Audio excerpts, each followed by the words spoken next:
Hey guys, I want to let you guys know that you guys are already photographers.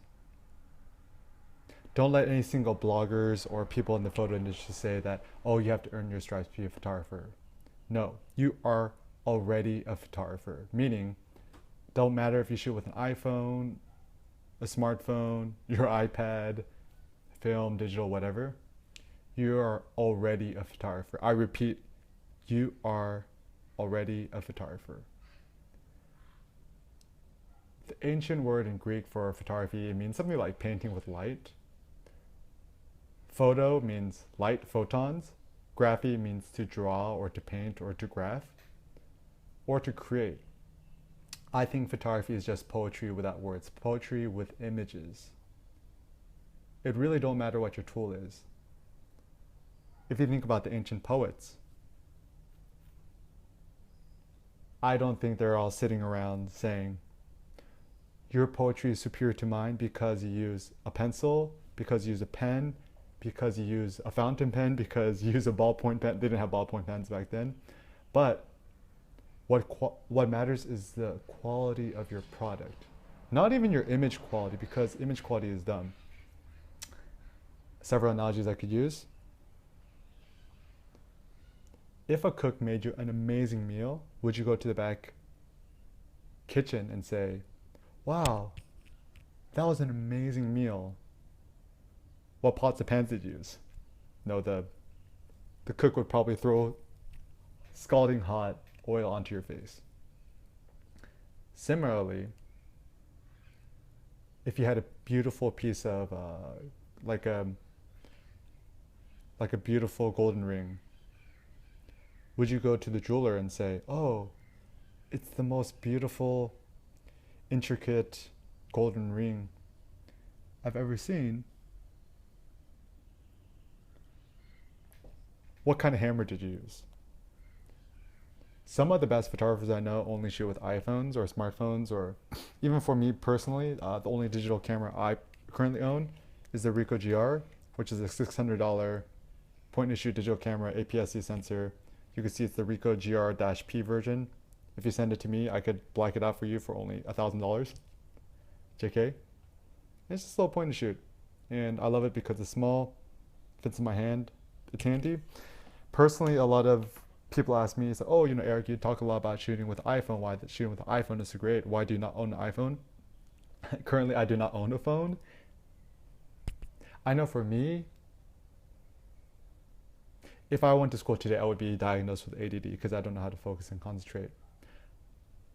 There have actually been a lot of situations where I've been driving, and I'm sorry, but the truth is I've driven and texted, or it's a simple thing like I'm in the car and I'm changing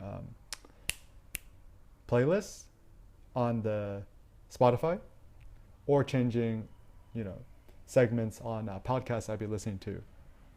And I've almost gone to a car accident. It's actually really, really scary. So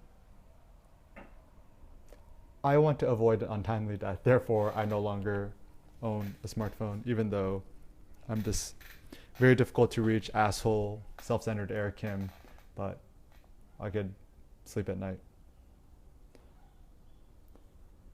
Remember that photography, it's not about making images, it's more about making meaning in your personal life. Which means only photograph what's personal to you and what sparks joy and happiness and something deeper in your heart. I think if you make a photo and then your heart's not in the photo, your soul's not going to be in the photo, and therefore the photo is not going to be meaningful to you, nor is it going to be memorable to the viewer. As human beings, we're hardwired to feel emotions. So if you make a certain photo that doesn't pull on the heartstrings of your viewer, it's instantly going to be forgotten. So my personal rule is, when I make an image, even before I hit the shutter, ask myself, do I feel what I'm about to photograph? And if the question is no, I don't even photograph it. But the answer is yes, then of course I make the photo. And usually what I like to do is I like to sit on the photo and let it marinate for, you know, like a few days, a week, a month, sometimes a year, sometimes a few years. And before I upload or before I share it, I ask myself, do I like the photo? And it's a lesson that I got from my buddy Satoki Nagata, who I consider one of the best contemporary photographers at the moment. I was sitting with him in Chicago. It was like 10 p.m. fucking cold. We go into like some like tea place. Sit down with my iPad and I'm showing him some images of mine. And I said, "Oh, you know, what do you think? You know, do you like these photos?" Da, da, da, da, da, da. He's looking through them. He stops. He looks at me and says, "Eric, do you like the photos?" And I was just like, I never asked myself that question. So took the iPad from him, looking at the iPad, and I was, you know, Satoki, it's okay, but honestly, I'm not that crazy about it.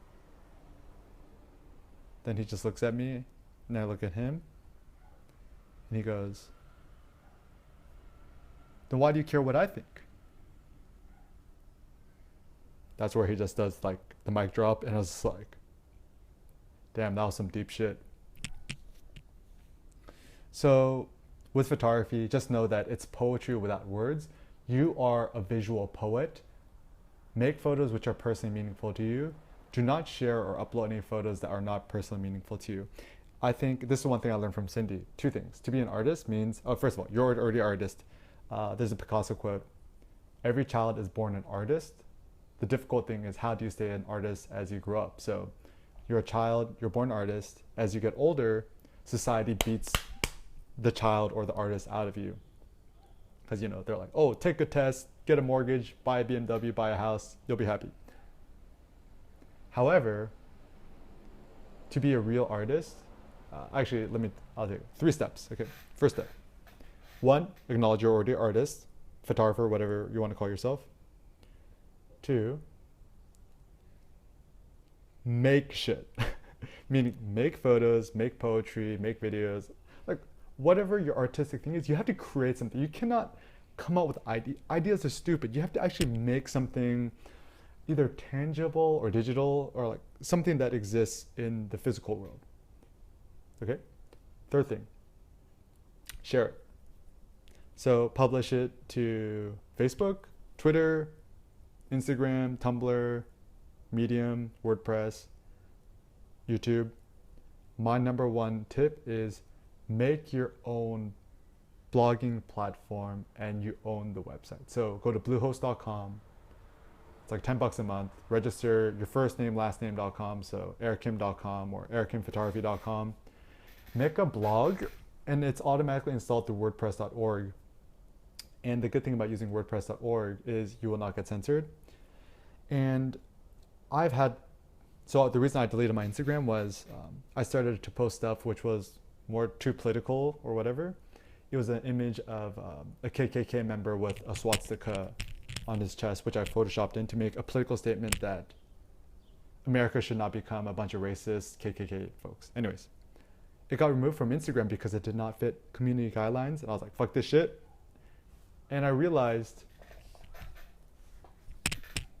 Facebook, Instagram, their goal is to get you to click on more ads.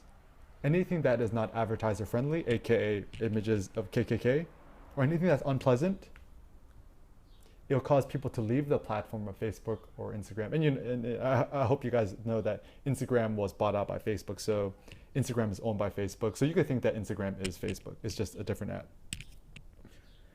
And I was like, man, this is already happening, live in a world where our politics and our view of the world politically is going to be controlled by Facebook, which is really fucking scary.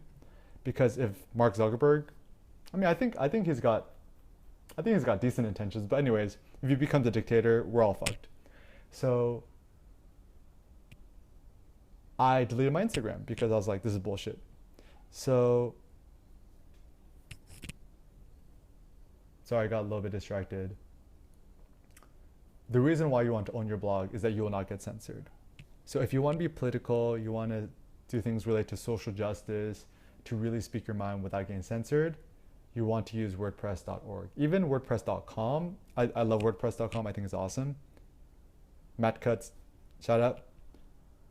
I think that's Matt Cutts, but anyways.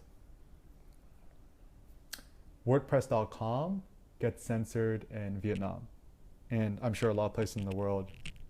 Even if you pay for the premium hosting, something to do with the DNS or hosting, whatever. So Cindy's website, cindyawen.com, is run on WordPress.com. There's some Wi-Fi hotspots in Vietnam she cannot access her website, and also Twitter cannot be accessed. And you guys probably know that in China, you cannot use Facebook, Google, and a lot of these apps. It's censored by the government. Whereas I'm sure my website, erikimphotography.com/blog, is not censored because I own the server. But who knows? Let's say one day I get really big and then Chinese government wants to censor me, or somebody wants to censor me, then I'm sure they could do it. That's why, even though America's kind of a shitty place, in some regards, I still love it because we're one of the few countries that actually promotes freedom of speech. And my buddy Diogenes, cynic/stoic philosopher, said the greatest human good is freedom of speech. And I learned that, especially being in Vietnam, because the sad thing is about being in Vietnam is that everything is pretty pleasant for the most part, but you say the wrong thing on social media and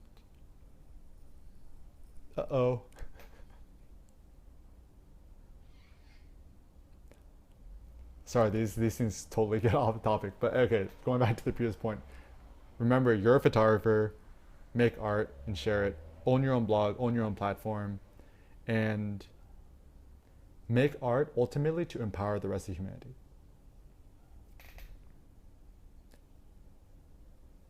I believe in you. Do you believe in you? Peace out.